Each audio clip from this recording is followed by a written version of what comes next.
Avec près de 50% de parts de marché dans le secteur des animaux de compagnie au Moyen-Orient et en Afrique, l'Égypte est le plus grand marché en matière d'élevage et de dressage canin.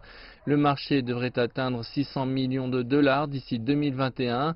De nombreux centres de dressage de chiens de sécurité comme celui-ci dépendent en grande partie de l'exportation. Tout le Moyen-Orient dépend des experts égyptiens pour l'entraînement des chiens. L'Égypte a une réputation remarquable en Europe aussi. Le coût d'entraînement et d'hébergement d'un chien en Égypte est très faible. C'est pourquoi c'est attirant pour les États-Unis et l'Europe. La loi garantit que tous les chiens qui quittent le pays n'ont pas de maladie.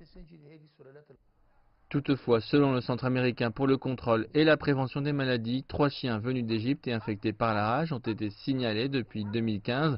Cela a fait que le centre a décidé d'interdire les chiens venant d'Égypte.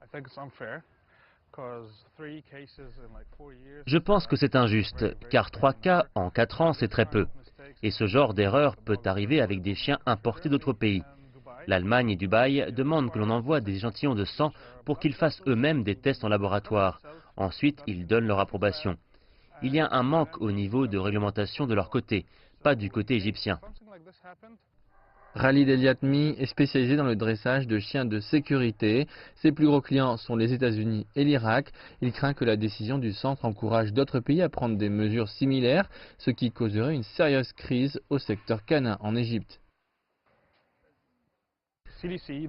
Si le centre a fait ça, nous craignons que cela puisse affecter l'Europe et les pays européens, et les pays arabes pourraient les suivre.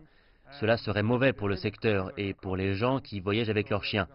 Nos contacts disent que nous pourrions avoir un nombre limité de chiens vers les États-Unis et qu'on pourrait envoyer les documents médicaux plusieurs mois avant, au lieu des quelques jours d'avis que nous avions.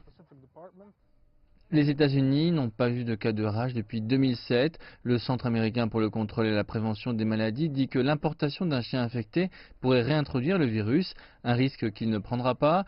Pendant ce temps et jusqu'à ce que le problème soit résolu, les centres de dressage et abris canins qui vendent sur le marché américain fonctionneront au ralenti.